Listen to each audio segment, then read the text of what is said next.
Hi, Sir Amboy here, and welcome to my YouTube channel.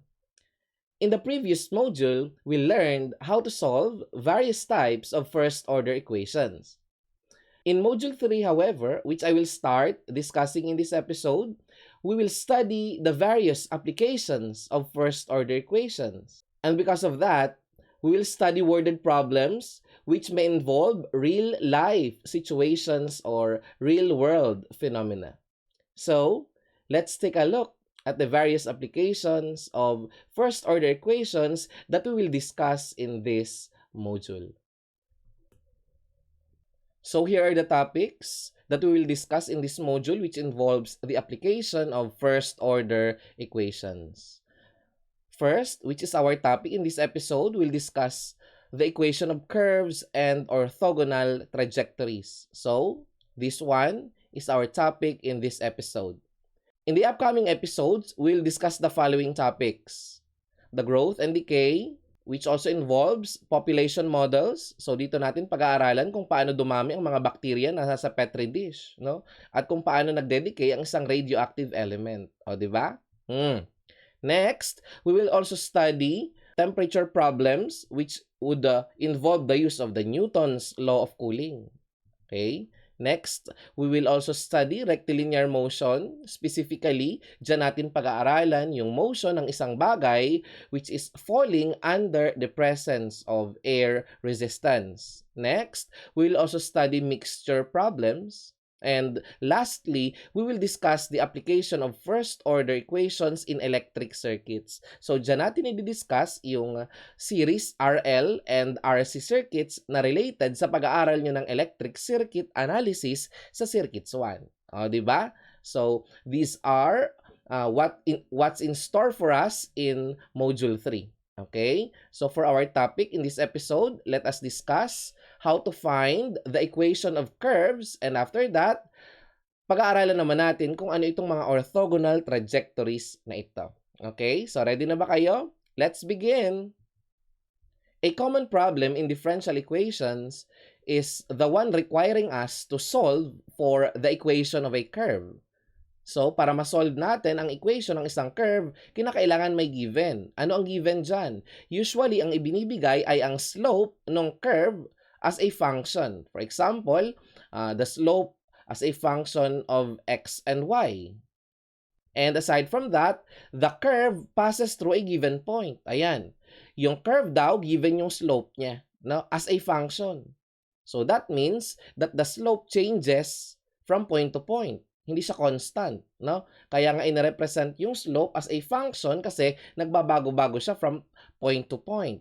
And aside from that, yung curve daw ay dumadaan sa isang given point. For example, XO, YO. So ngayon, ang hinahanap sa atin is ano yung equation ng curve, no, na dumadaan sa point na ito kung ang slope niya at any given point is given by the function f of x, y. Okay, so how do we solve this type of problem? To solve this type of problem, we need to recall a basic concept in differential calculus. Ano ba ang nire-represent ng derivative ng isang function? We know that the first derivative geometrically can be interpreted as the slope of the tangent line, right? So therefore, the slope of a function at any point equals the first derivative of the function at that point. So thus, masasolve na natin ang problem. Paano? Kasi nga, yung slope na given as a function of x and y, yun ay gagawin mo lamang first derivative. So kung meron ka ng first derivative na naka-equate dito, meron ka ng differential equation na masasolve mo. So after mong isolve ang differential equation, may makukuha kang general solution. And to get the value of c, we will impose the condition that the curve passes through this point. Dumaan daw siya sa point na ito. So, yung x, palitan mo lang ng xo, kung ano mang given na value ng x, and yung y, sa general solution, papalitan mo lang ng yo, kung ano man ang given na value ng y, and then makukuha mo na yung value ng c. Okay? Pag nalaman mo na yung value ng c, palitan mo siya, and you now obtain the equation of the curve na required na makuha. Okay? So, to illustrate how to do this, let us solve the first example problem. find the equation of the curve passing through the point 2, 4. If the slope of the curve at any point is 3x squared minus 4x plus 1. Okay. So, again, to solve this problem, remember that this slope represents the first derivative. Tandaan natin lagi yan. The slope represents the first derivative y prime. And that y prime can be written as dy over dx. And according to the problem, yung daw slope ng curve at any point ay equal dito. Okay, sa quadratic function na ito, which is 3x squared minus 4x plus 1. So now, this derivative, which is equal to this, gives us a differential equation. Diba? Obvious naman, differential equation yan, na separable. Okay, and because it's separable, it's very easy to solve. Okay, separating the variables, dy would be equal to 3x squared minus 4x plus 1 times the differential of x dx. And then after that, we can now integrate to solve for y. And integrating the right-hand side, we will get x cubed minus 4x squared over 2 is 2x squared plus x and plus the constant of integration c. Okay, so this is the general solution of this differential equation. Okay, and this general solution represents, remember that the general solution represents a family of curves. Okay? However, dun sa family of curves na yan, may isa sa kanila na dumaan sa 2, 4. Okay? So, alin doon sa family of curves ang dumaan sa 2, 4? Para malaman natin yan, kinakailangan nating i-impose ang condition na ito. At i-substitute ang x equals to here sa lahat ng x at yung y papalitan ko lang ng 4. Okay? So, let's do that. No? At the point 2, 4, y is now equal to 4 and x is now equal to 2. So, 2 cubed is 8 minus 2 times 2 squared is 4 plus 2 plus c. Okay? So, from here, we can solve for the value of c, which is equal to, so this is 8 minus 8, 0, and then 4 minus 2 is equal to c. Thus, the value of c is equal to 2. So, now, what is the equation of the required curve whose slope at any point is this quadratic function and at the same time, that curve passes through this point? Okay? Itong 2 na ito, ipalit lang natin doon. Okay? So now, the required equation of the curve is y equals x cubed minus 2x squared plus x plus 2. Okay? So this is now the equation of the required curve which passes through the point 2, 4 and whose slope at any given point is this given function, 3x squared minus 4x plus 1. Okay? So kung mapapansin natin, yung slope ng curve ay quadratic function. And yung function na nakuha natin is a cubic function. Therefore, we can make an important conclusion here. If a function is cubic, its slope would be represented by a quadratic function. O, diba? Stated in another way, the slope of a cubic function is a quadratic function. Sulat natin yan. The slope of a cubic function can be represented by a quadratic function. Now here, I will show you a graph para makita natin kung ano yung itsura ng quadratic function na sinasabi ko. So this green graph is the graph of this quadratic function. Hindi yan yung hinahanap natin, no? Pero kung i-graph natin yung slope niya, ito yon, quadratic function. So now, itong blue curve na ito naman yung graph ng function na hinahanap natin. Okay? So that means that pag kinuha natin ang derivative ng kulay blue, at any point, ang makukuha natin is yung kulay green. So ito ngayon yung tangent line, at kung ano man yung slope niya, yun yung first derivative. So that means, kung nasaan yung kulay violet dito, no? yung derivative niya, ang value ay equal dun sa kulay red na dot dito.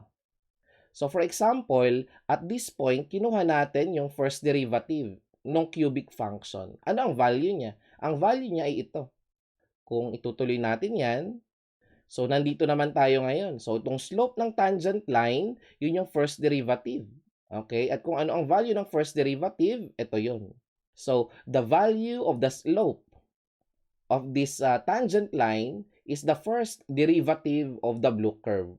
At kung ano ang value niya, yun yung value ng kulay red na point dito. Kita na natin. Yung kulay blue na curve, yun yung curve na hinahanap natin, which is a cubic function. And because it's a cubic function, its slope would be represented by a quadratic function. Na ang graph is itong ang kulay green na parabola. O, di ba? Now, let us solve another example. Example number 2. A curve passes through the point 1, 2. Ayan, dumaan daw siya dito. Ano daw ang equation ng curve kung ang slope niya at any point is 3x squared y? So, remember that again, this slope represents the first derivative. So, if that's the first derivative, I simply write it as dy over dx. At saan daw equal yung slope? Equal daw siya sa 3x squared y. Okay, so we now have a differential equation. So this differential equation is separable, so we can easily solve for its solution. But what is the difference of this problem from the previous one? Okay, yung first derivative kasi ng previous problem, that is purely a function of x. Kung napansin nyo kanina. But now, the first derivative is not dependent on x alone. Rather, it depends on both x and y. So wala lang, na-observe lang natin siya, no? Now, let us separate the variables so we can solve the dE. dy over y equals 3x squared dx. So we can now integrate. The integral of this term is ln y equals, when we integrate this, we will get x cubed and then the constant of integration. Now, if we want to solve for y, we just raise both sides of the equation to e. So we will get y equals e raised to x cubed plus c. Or we can write this as y equals a certain constant c multiplied by e raised to x cubed. Okay, so again, this is our general solution, which represents a family of curves. But among the family of curves, alin yung dumadaan sa 1, 2? Or alin yung dumaan doon sa point na 1, 2? So para malaman natin yan, kinakailangan nating i-substitute ang value na 1 doon sa x at itong 2 ipapalit natin doon sa y. Okay? So at the point 1, 2, y becomes 2 and yung kopyahin lang natin, e raised to this x becomes 1 and 1 cube is just 1. Therefore, the value of c is equal to 2 over e. So, ngayon alam na natin yung value ng c, no? Palitan lang natin yung c dito ng 2 over e, makukuha natin yung equation ng required function. Yan, gawin natin white. So, the required function is 2 over e times e to the x cubed. So, this is now the equation of the function na dumadaan sa 1, 2, and at the same time, ang slope ay 3x squared y. O, di ba? Ang dali lang? Now, dahil madali lang pala yan, let's proceed to the next topic, which is about orthogonal trajectories. Ano ba itong mga orthogonal trajectories na ito? Okay. So, first and foremost, the word orthogonal means perpendicular. Yun lang yun. Okay? Di ba? Napakasimple lang. And another commonly used term para sa word na perpendicular is the word normal. Ayan, pag sinabi na normal, yung curve sa isa't isa, that means perpendicular siya. Normala na ito, no? So, ano naman yung orthogonal trajectories? So, an orthogonal trajectory is just a family of curves na kapag nag-intersect, sa isa pang given curve, lagi silang right angles. O yun lang yun. I repeat, an orthogonal trajectory is just a family of curve that always intersects every member of another family of curves at right angles. Kaya nga natin sinabi na perpendicular di ba? Kasi right angles. Another word for perpendicular is orthogonal. Okay? Or the word normal. Okay? So now, paano natin hahanapin yung orthogonal trajectory ng isang family of curves? So to solve for the orthogonal trajectory, kinakailangan nating balikan ang isang basic concept about perpendicular lines. Paano nga natin masasabi kung ang dalawang lines ay perpendicular? Of course, alam natin, halimbawa, itong dalawang lines na to, ayan, perpendicular sila. Obvious na 90 degrees yan. But what is our proof? What is our mathematical proof na silang dalawa ay perpendicular? Or ano ang condition para ang dalawang lines ay maging perpendicular? Anong relationship ng slope ng dalawang lines kung sila ay perpendicular? 'Di ba? Okay, may ganyan tayong inaaral dati nung tayo ay high school. Kapag ang dalawang lines ay perpendicular, ang slopes nila, ano ang relationship? Sige nga kung nare-recall, if two lines are perpendicular, ano ang relationship ng kanilang slope? Their slopes are negative reciprocals of each other. 'Di ba? O, sulat natin 'yan. If two lines are perpendicular, their slopes are negative reciprocals of each other. What if ang given family of curves ay hindi mga lines, tapos hinahanap yung orthogonal trajectory niya? Paano natin yun masosolve? Once again, we need to remember the important concept that the slope represents the first derivative. Okay? So, if we have a given family of curves, we just solve for its first derivative, y prime. So, this y prime represents the slope of the given family of curves. So, paano naman natin mahahanap yung orthogonal trajectory niya? Now, kung ang hinahanap natin ay orthogonal trajectory, which means perpendicular lahat ng points of intersection, then it follows that yung slope nila ay negative reciprocal ng isa't isa. 'Di ba? Para bagang dito, if you have line 1, M1, yung kanyang slope ay equal sa negative reciprocal nung pangalawang line na ang slope ay M2. So dito, yung M papalitan lang natin ng y prime. So therefore, yung hinahanap nating orthogonal trajectory, ano ang kanyang slope? Ang slope niya, negative reciprocal lamang nung y prime na nakuha natin mula sa given. So this negative reciprocal of this y prime is the slope of the required orthogonal trajectory. Okay? And essentially, this is a differential equation. Okay? We just solve the differential equation and its general solution would give us the orthogonal trajectory na hinahanap natin. Okay? So, madali lang yan. Okay? Para maipakita ko sa inyo kung paano kadali mag-solve ng orthogonal trajectory, isolve na natin ang first example. Number 1. Find the orthogonal trajectory of the family of lines passing through the origin. So ito palang topic na ito related doon sa isa nating topic sa Module 1 about family of curves. So first, kailangan muna nating makapag-formulate ng equation ng family of curves na i-describe sa problem, which is in this case, family of lines passing through the origin. Ano bang itsura ng mga lines na yan? Di ba ito sila? Ayan. These green lines pass through the origin. Kasama na dyan pati yung x at y axis kasi lines din naman sila no? At lahat sila dumadaan sa origin. So ito yung given family of curves. Ngayon, ano ang equation na nagre-represent sa mga family of lines na ito na dumadaan sa origin? Alam naman natin from our previous study of the family of curves, yan ay y equals mx. Kung saan ang m ay yung parameter na nagbabago-bago kasi although silang lahat ay dumadaan doon sa origin, yung slopes nila ay nagbabago-bago. That's why this m is a parameter at yan yung arbitrary constant. Okay, so para bagang ito ay general solution at sa general solution na ito, itong m ang arbitrary constant. Okay, so ngayon, hahanapan natin ito ng slope. Right? Ano ba ang slope niya? Di ba y prime? So yung y prime na yan ay equal sa m. And we can replace this m with y over x. So if I replace m with y over x, I will get the differential equation y prime equals y over x. Okay, so essentially now we have a differential equation, and this differential equation represents the slope of the family of lines. Ayan.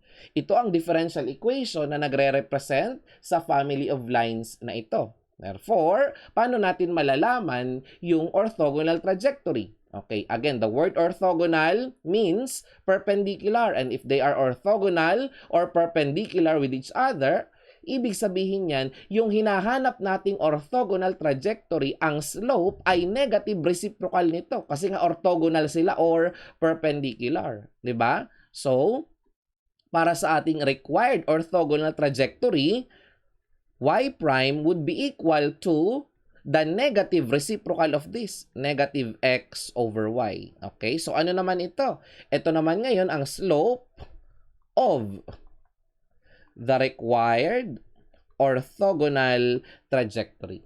And remember, this is a differential equation which we can solve, 'di ba? Separable yung equation na yan. So, writing the differential equation in differential form, y dy plus x dx equals 0, and integrating to get the general solution, y squared over 2 plus x squared over 2 is equal to c.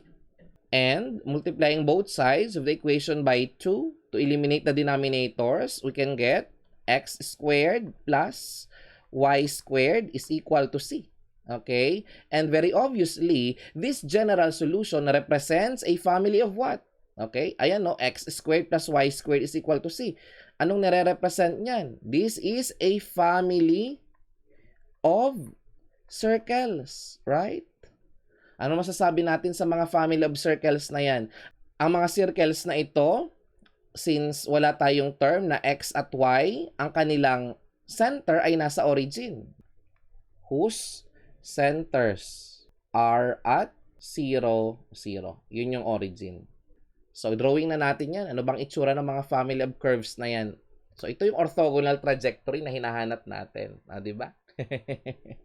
Okay. So, kahit naman hindi mo pa alam, halimbawa, no, gamitin mo lang yung imagination mo. Ano bang klaseng curve? No, ang kapag ka nag-intersect sa lahat ng lines na yan, at any point, laging perpendicular or normal or orthogonal. Di ba mga family of circles? So, ito na sila ngayon.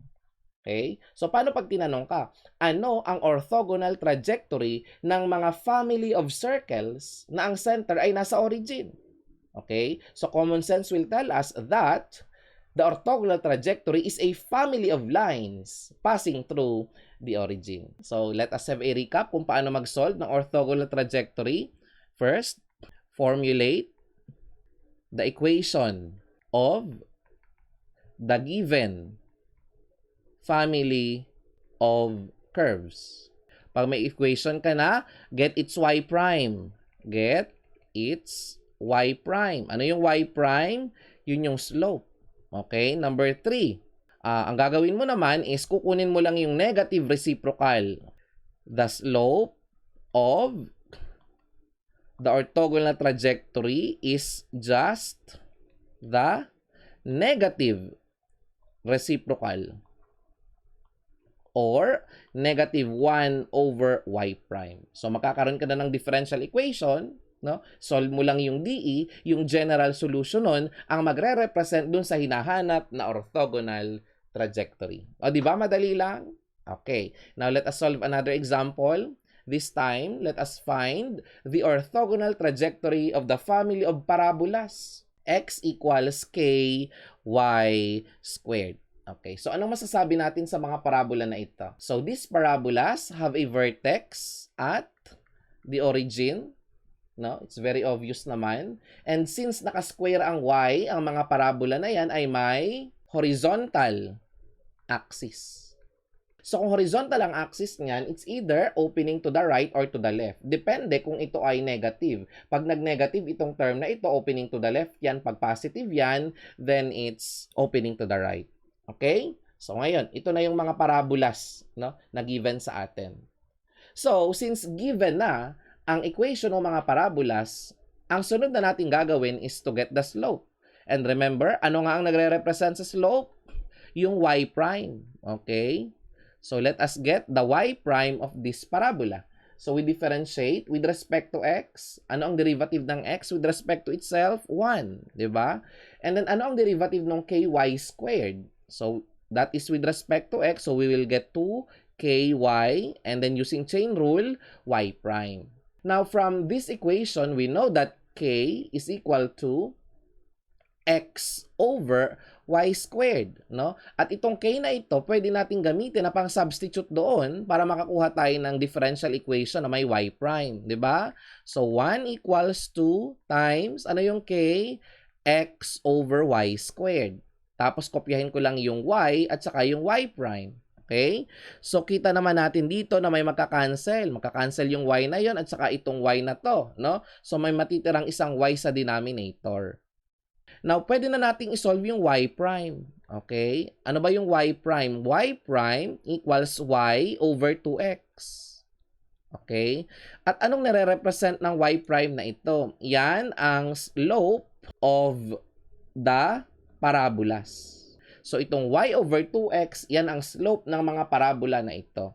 So, yung hinahanap nating orthogonal trajectory, yung slope ay negative reciprocal niyan. So, lagay natin dito ha, for the required orthogonal trajectory, yung y prime niya, since sila ay orthogonal, negative reciprocal. So, negative of 2x over y. So, ito na ngayon yung slope of the orthogonal trajectory, which is a differential equation. Okay? So, pag sinolve natin ang differential equation na yan, makukuha na natin yung orthogonal trajectory. Okay? Let's do that on the next slide.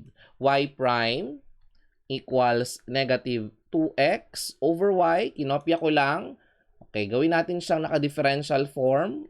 Y dy plus 2x dx equals 0. And integrating both sides, we will get y squared over 2 plus x squared is equal to c.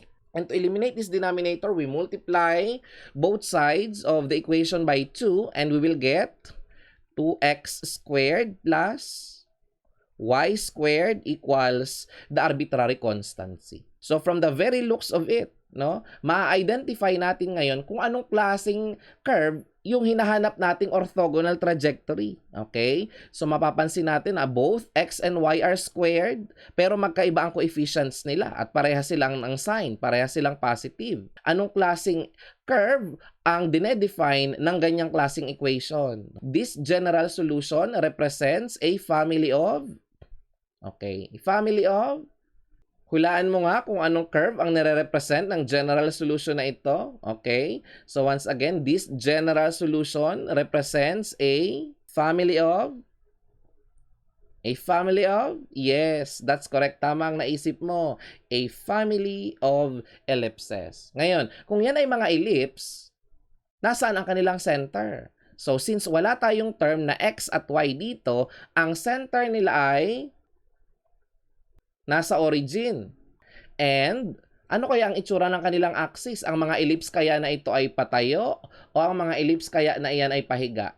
So, if you recall, may discussion about conic sections. Paano malalaman kung nakatayo o nakahiga yung ellipse?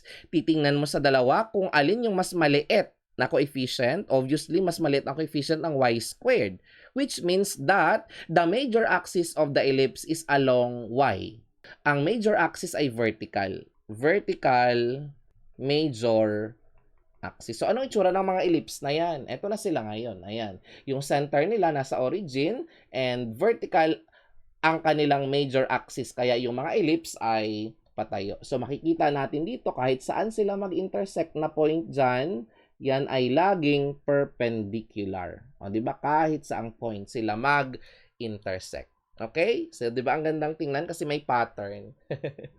Now, you may ask, sir, sa tunay na buhay, saan ba ginagamit itong mga orthogonal trajectory na ito? May orthogonal trajectory ba talaga sa tunay na buhay? Yes. No? And as a matter of fact, they exist. First, let's discuss the application of orthogonal trajectories in electromagnetics. So, alam ko naman na familiar na kayo about electric fields, no? And point charge. Ano ang itsura ng electric field na nakikreate ng isang point charge? 'Di ba ang electric field ng point charge ay radial? So kung positive 'yan, no? Halimbawa, ito yung charge mo na positive, yung electric field niya ay radially away. Okay? Radially away. Yan. So, para bagang kanina, ito yung example natin kung saan ang given family of curves ay yung family of lines na dumadaan sa origin. So, that means yung charge na to nasa origin siya. Ano nga yung orthogonal trajectory niyan? Remember, the orthogonal trajectory for a family of lines passing through the origin is a family of circles na ang center ay nasa origin, right? Okay. So, kung charges ang pinag-uusapan natin at ang mga lines na ito ay nagre-represent sa electric field nung point charge na ito, ano naman ang nare-represent ng circles? Yung circles ang nagre-represent sa tinatawag nating equipotential surface. Okay? So, this is a very important concept in electromagnetics. The equipotential surfaces, they are always orthogonal with electric field lines. Sir, ano po ba yung equipotential surface? Yan ay isang surface, imaginary surface, kung saan doon sa surface na yon, kahit saan, doon sa surface na yan, ang potential ay pare-parehas. Kaya nga, equipotential, equal ang potential. Okay, so ito na ngayon yung point charge. Let us imagine that this point charge is at the origin. So, this bold lines passing through the origin represents the electric field lines, which we call the electric flux. Now, yung orthogonal trajectory niyan is yung mga dashed circles. At ano ang nire-represent ng mga dashed circles na yan? Yan ang tinatawag natin ng mga equipotential curves. So, if this is a three-dimensional surface, it would be a spherical surface. Na kahit saang point doon sa surface ng sphere, ang potential ay pare-parehas. Pero of course, dito sa circle na ito, no, iba na ang value ng electric potential. For example, the potential at this point is different sa potential sa point na ito. Okay? But at any point on this circle, or if you consider a three-dimensional surface, kung yan ay surface ng sphere, kahit saan sa surface ng sphere na ito, ang potential ay equal. So, tatandaan ha, ang equipotential surface, laging normal, perpendicular, or orthogonal sa mga electric field lines. So, kung halimbawa, ang electric field lines natin ay pakanan, no? Ano kaya ang itsura ng equipotential surface? Okay? So, if you have a family of horizontal lines, then the orthogonal trajectory would be a family of course, vertical lines. Ito ngayon, yung orthogonal trajectories natin. So, that means, dito sa point na ito, constant ang potential. Dito sa point na ito, pare-parehas ang electric potential. O, diba? Okay, now let us explore some more. Okay, so here, we have a more interesting configuration of electric field. Okay, so dito, hindi simpleng point charge ang pinanggagalingan ng electric field kasi mas complicated na yung symmetry natin. So, the electric field lines form circles. Okay, so makikita naman natin itong mga bold lines na ito na nagre-represent sa electric field, mga circles sila. So, we can describe these circles as a family of circles na tangent doon sa origin at ang center ay nasa x-axis. Okay? So, pansinin mo, lahat ng circle na yan, ang kanilang center ay nasa x-axis. Pero lahat sila tangent doon sa origin. Alin naman yung kanyang orthogonal trajectory? The orthogonal trajectory is also a family of circles that is also tangent to the origin. Okay? Ito yung mga dashed circles dito. And what can we say about these dashed circles? Yung mga circles na iyan, ang center naman nila ay nasa y-axis. Di ba? Pareha silang tangent sa origin. Okay? Yung mga electric field lines ay ang center nasa x-axis. Samantalang yung equipotential curves natin na nire-represent ng mga dashed circles, tangent din sa origin pero ang center ay along the y-axis. Okay? So now, kanina meron tayong example, no? Meron tayong example, orthogonal trajectory daw ng mga parabola, opening to the right at saka opening to the left. Tapos, ang nakuha nating orthogonal trajectory ay family of ellipses, no? Na vertical ang axis, mga ganyan. Now, what if yung mga parabola na given ay vertical ang axis? Ganito naman. Okay? Ito yung mga parabola ko ngayon, no? Vertical ang axis. Ano naman kaya yung itsura ng kanilang orthogonal trajectory? So, kung gagawa natin yan ng analogy, edi ang makukuha natin is a family of ellipses, no? But this time, horizontal naman ang axis. Kabaliktaran lang nito. Okay? And actually, merong ganyang symmetry ng electric field. O, tingnan nyo to. So, dito, meron tayong electric field represented by the blue dashed parabolas. Ayan. These are electric field lines, yung mga parabola na yan. At itong mga ellipses na ito, yan naman yung nagre-represent sa equipotential surface natin. So, the ellipses are equipotential surfaces while the parabolas are electric fields. Now, in the study of transmission lines, meron tayong tinatawag na Smith chart. At yung Smith chart na yan ay isang graphical tool sa pagkukompute ng impedance. And for your information, lahat ng intersection ng mga circles na meron sa Smith chart ay normal sa isa't isa. Okay? So, these are orthogonal trajectories. Okay? So, kung ikaw ay ECE or EE, pag nag-aral ka ng transmission lines, may encounter mo ang Smith chart na ito. Now, we also have applications of orthogonal trajectories in thermodynamics. Sa thermodynamics, ano ang orthogonal sa isa't isa? Okay. So, yung isotherms na tinatawag, ano ba yung isotherms? Iso means equal. So, that means equal ang temperature. So, these are points that are equal in temperature. Ang mga isotherms daw ay laging orthogonal dun sa heat flow lines. Okay? Ano ba yung heat flow lines? Yun yung lines na nagre-represent sa pagdaloy ng heat as energy. Okay? So, ito yung example. So, here, meron tayong curves. Okay? Ito yung isotherms natin. Ito. Okay? Yan, ang isotherms. Ito mga curve na ito. At, ito naman yung lines of heat flow. Ito. Okay? Constant heat flux line. So, ito yung heat flux natin. And remember that the heat flux or the lines of heat flow are always orthogonal with isotherm. So, that means, dito sa point na ito, at saka dun sa point na yun, equal ang temperature. Bakit? Kasi isotherm yan eh. Okay? Dito sa point na to, at saka dun sa point na yun, at saka dito sa point na ito, lahat pantay-pantay ang temperature. Okay? So, ito namang mga lines na to na orthogonal dun sa isotherms, yan naman yung heat flux lines. Okay? Ito pa. Yan. Meron din tayo ditong isotherms. Nasaan na yung isotherms natin? Ito. Yan. So, dito sa mga points na nasa curve na ito, equal ang temperature. Samantalang, ito naman yung ating heat flow lines or heat flux na tinatawag. Okay? Dito, ni-resolve lang yan. Ito yung isotherm natin at ito naman yung heat flux na may component na dalawa. Kinuha lang niya yung y component at saka yung x component ng heat flux. So now, after giving you several examples of orthogonal trajectories, I hope that you're able to appreciate that these orthogonal trajectories have applications in real life. So if you enjoyed watching this video and you think you learned from it, please hit the like button and don't forget to subscribe to my YouTube channel. Bye! See you in my next video.